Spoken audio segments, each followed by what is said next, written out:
গল্প ভালোবাসা, কলমে কাকলি মুখার্জি। অনেকক্ষণ থেকে রুহি ভদ্রমহিলাকে লক্ষ্য করছিল। ভদ্রমহিলাও রুহিকে মাঝে মাঝে দেখছেন। রুহির ভদ্রমহিলাকে লক্ষ্য করার কারণ, বয়স অনুযায়ী উনি অত্যন্ত স্মার্ট। সাধারণত এই বয়সের মানুষ হয় কারোর সঙ্গে যাওয়া আসা করেন অথবা হুইল চেয়ার নেন, কিন্তু উনি একটি সাইড ব্যাগ নিয়ে সুন্দর সোজা হয়ে বসে আছেন। এবার চোখাচোখি হতে একটু সামান্য হাসলেন। রুহিও হাসল। কে জানে উনি কোথায় যাচ্ছেন। আজ রুহি মুম্বাই নিজের কাজের জায়গায় ফিরে যাচ্ছে। কিছুদিন ছুটিতে কলকাতায় এসেছিল। এই যাবার দিন মনটা বড্ড খারাপ হয়ে যায়। বিশেষ করে মায়ের হাতে রান্না খুব মিস করে। এবার অ্যানাউন্স হতেই রুহি উঠে দাঁড়ালো। বোর্ডিংয়ের সময় হয়ে এসেছে। সবাই ব্যস্ত হয়ে পড়ল নিজের লাইনে দাঁড়াতে। ফ্লাইটে উঠে নিজের সিটে পৌঁছে রুহি দেখে ওই ভদ্রমহিলাও রুহির পাশের সিট পেয়েছেন। উনি রুহিকে রিকোয়েস্ট করলেন উইন্ডো সিটটা যদি রুহি ওনাকে দেন। উনি গুছিয়ে বসে রুহিকে নাম জিজ্ঞেস করলেন। রুহি নাম বলতেই জানতে চাইলেন কোথায় যাচ্ছে। রুহি ওনাকে সব বলতেই উনি বললেন, বাহ, তাহলে তো ভালো হলো। তুমি এসো আমার বাড়িতে, আমি চেম্বুরে থাকি। রুহি পওয়াইয়ে থাকে, বেশ কিছুটা দূর। তবুও বলল নিশ্চয়ই যাব। রুহিকে উনি নিজের ফোন নম্বরও দিলেন। এর বেশ কিছুদিন পরের কথা। রুহির এক বান্ধবী কলকাতা থেকে ফোনে জানালো ওর মেসোর ক্যান্সার ধরা পড়েছে। মুম্বাই টাটা হসপিটালে চিকিৎসা চলছে। এখন কলকাতায় ফিরে গেছে, কিন্তু আবার মুম্বাই যেতে হবে এবং মাসখানেক মুম্বাইয়ে থাকতে হবে, যদি কোনো ফ্ল্যাট সস্তাতে পাওয়া যায়। রুহি এখনও মুম্বাইয়ের ব্যাপারে বিশেষ কিছু জানে না। ও অফিসের কলিগদের জিজ্ঞেস করলো। ওদের কাছ থেকে জানতে পারলো এক দুটি অ্যাড্রেস। এর মধ্যে একটি চেম্বুরে, আর ওই বাড়িটির নাম ভালোবাসা। মুম্বাইয়ের মতন জায়গায় শুদ্ধ বাংলা উচ্চারণে নাম রুহিকে চমৎকৃত করল। রুহি রোববার দিন ক্যাব বুক করে ওই ঠিকানায় রওনা হলো। কার থেকে নেমে বড় রাস্তা থেকে একটুখানি গলিতে ঢুকে বেশ বড় তিনতলা একটা সাদা রঙের বাড়ি দেখতে পেল। নিচে দেওয়ালে বেশ বড় করে লেখা আছে ভালোবাসা। বাংলা এবং ইংলিশ দুটি ভাষাতেই লেখা আছে। গেটে সিকিউরিটি গার্ড ছিল। রুহি নিজের নাম বলতেই গার্ডটি ভেতরে চলে গেল। রুহির অফিসের কলিগ ভদ্রলোক আগেই ফোনে কথা বলে রুহির কথা বলে দিয়েছিলেন। গার্ডটি বেরিয়ে এসে রুহিকে ভেতরে নিয়ে গেল।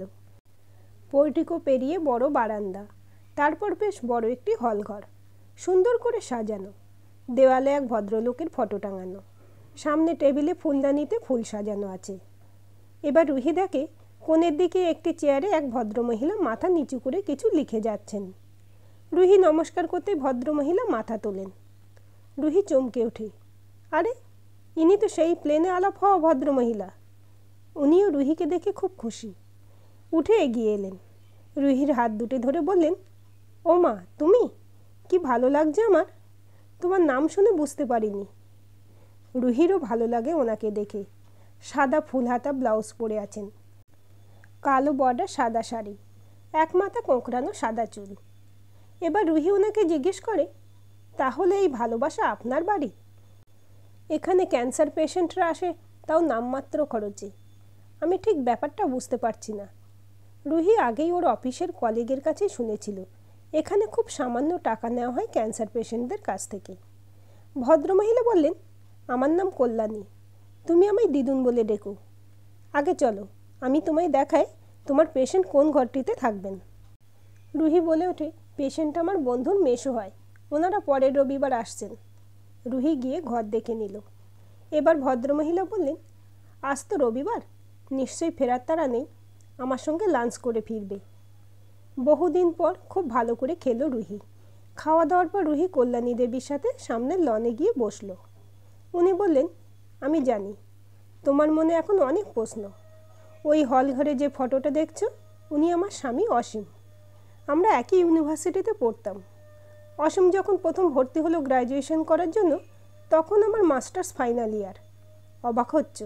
হ্যাঁ, আমি 4 বছরের বড় ছিলাম অসীমের থেকে। আমার গান শুনে অসীম আমায় ভালোবেসে ফেলে। আমি ওকে খুব পছন্দ করতাম, কিন্তু যেহেতু আমি ওর থেকে বড়, তাই অন্য কথা মাথায় আনিনি। প্রায় ছুটির সময় দাঁড়িয়ে থাকতো। ওর ক্লাস আগে শেষ হয়ে গেলেও অপেক্ষা করতো। একদিন এমনি এক বিকেলে কলেজ স্ট্রিটে হাঁটতে হাঁটতে নিজের ভালোবাসার কথা বলে দিল। আমি আকাশ থেকে পড়লাম। আমি যে ওর থেকে বড়। তারপর কিভাবে কটা বছর কেটে গেল, আমার বিয়ের জন্য পাত্র খোঁজা শুরু হয়ে গেছে। আমি প্রাণপণে বিয়ে আটকেছি, সবাইকে কিছু না কিছু বলে ক্যান্সেল করেছি। বাবা মায়ের একমাত্র মেয়ে ছিলাম, তাই প্রশ্রয়টাও ছিল। তাছাড়া ততদিনে গানে মোটামুটি নাম হয়ে গেছে আমার। অসীম নিজের মাস্টার্স কমপ্লিট করে পিএইচডি করে ফেলল এবং অ্যাসিস্ট্যান্ট প্রফেসর পদে জয়েনও করলো। এইবার আমরা দুজনেই নিজের নিজের বাড়িতে বললাম বিয়ের কথা। আমার বাবা মায়ের খালি আপত্তি বয়সের কথা ভেবে, কিন্তু অসীমদের বাড়িতে প্রবল আপত্তি হলো। ওনারা ব্রাহ্মণ, আমরা কায়স্থ, আমি বয়সে বড়। সেই সময় বউ স্বামীর থেকে বয়সে এতটা বড় এটা কেউ ভালোভাবে নিত না। ওরা অত্যন্ত অবস্থাপন্ন। অসীম ভীষণ সুপুরুষ ছিল। আমি দেখতেই পাচ্ছ কি ভীষণ কালো বেঁটে। কোনো মতে অসীমের বাবা মা বিয়েতে মত দিলেন না।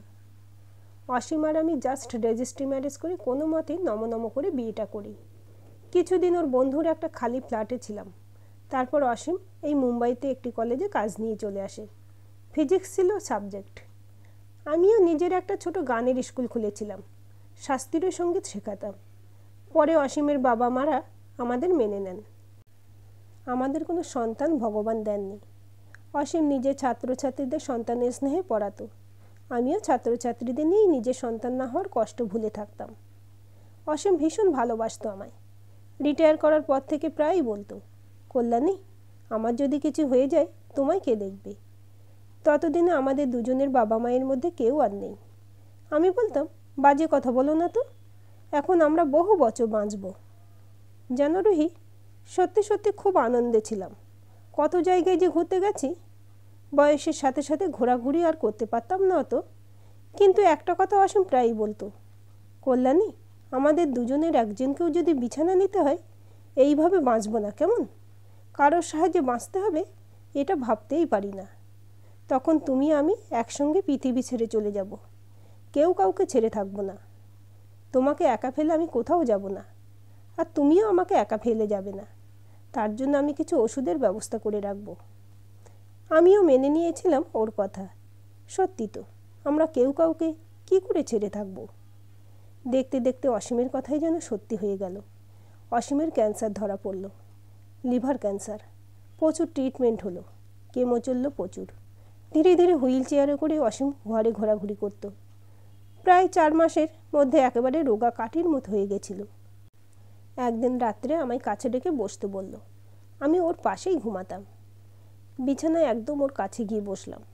আমার হাত দুটো ওর 2 হাতের মধ্যে নিয়ে কিছুক্ষণ মুখের দিকে তাকিয়ে রইল। আস্তে আস্তে মাথায় হাত বুলিয়ে বলল, কল্যাণী, তোমায় ছেড়ে যেতে বড় কষ্ট গো।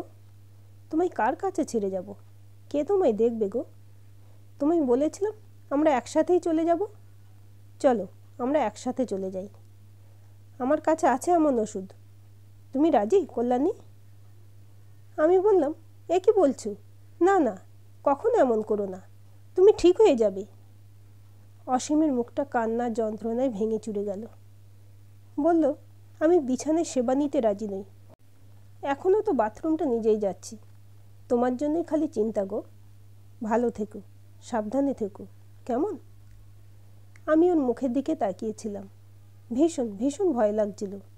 2 চোখের পাতা এক করতে পারছিলাম না। সারা রাত জেগে বসেছিলাম। ভোরের দিকে কখন যেন পায়ের কাছেই ঘুমিয়ে পড়ি। জানলা দিয়ে দিনের আলো এসে চোখে পড়তেই ধরফড়িয়ে উঠে বসি। দেখি অসীম পাশ ফিরে ঘুমোচ্ছে। যাক বাবা, নিশ্চিন্ত হলাম। ঘর থেকে বেরোতে গিয়ে কী মনে হলো, একবার কাছে এসে ওকে দেখলাম। কপালে হাত দিয়ে দেখি গা বরফের মতো ঠান্ডা। সারা শরীর আমার অবশ হয়ে গেল। সত্যি সত্যি চলে গেছে অসীম। তারপর ছাত্রছাত্রী, বন্ধু বান্ধব, কিছু আত্মীয় স্বজনের ভিড়ে কয়েকটা দিন কেটে গেল। কিন্তু রুহি, আমি এখনও জানি না অসীম সত্যি সত্যি আত্মহত্যা করেছিল না এমনি এমনি চলে গেছিল না ফেরার দেশে। কিন্তু আমি নিজেকে কখনো ক্ষমা করতে পারিনি। আমি অসীমকে যতটা ভালোবেসেছি তার থেকে অসীম আমায় অনেক বেশি ভালোবাসত। অসীম ভালো থাকতে আগে আমি মনে করতাম অসীম ছাড়া আমার আর কোনো অস্তিত্ব নেই, ওকে ছাড়া আমার বাঁচার কোনো মানে হয় না। কিন্তু যখন সেই চরম সময় উপস্থিত হলো তখন আমি রাজি হইনি। সবসময় আত্মগ্লানিতে ভুগতাম। আমি কি অসীমকে ঠকালাম? আমার ভালোবাসা কি শুধুই ওপরেই ছিল? তারপর নিজেই নিজেকে বোঝালাম, জীবন শেষ করে দেওয়ার থেকে যতদিন বেঁচে আছি অন্য যারা সমস্যায় আছে তাদের পাশে দাঁড়ানো, কিছু মানুষের সেবা করা, অন্তত যতটা আমার দ্বারা সম্ভব সেটা অন্তত করি। সেই চিন্তা থেকেই রুহি আমাদের এই বাড়ি ভালোবাসায় কিছু ক্যান্সার পেশেন্টদের থাকার ব্যবস্থা করেছি। ওপরে পরে আরও কিছু রুম বানিয়েছি। ওদের খাওয়া দাওয়ার জন্য খালি সামান্য কিছু টাকা আমাকে নিতেই হয়। সেই টাকা থেকেই 2টি লোককে মাইনে দিয়ে রান্না করা ও অন্যান্য কাজকর্মের জন্য রেখেছি। ঘরের জন্য আমি 1 টাকাও নিই না। আজ 5 বছর হয়ে গেছে অসীম নেই। এখন আমার বয়স 80। অসীম যাবার পর নিজেকে অপরাধী মনে হতো, কিন্তু এখন আর হয় না। জীবন থেকে পালিয়ে যাওয়াটা তো হেরে যাওয়া।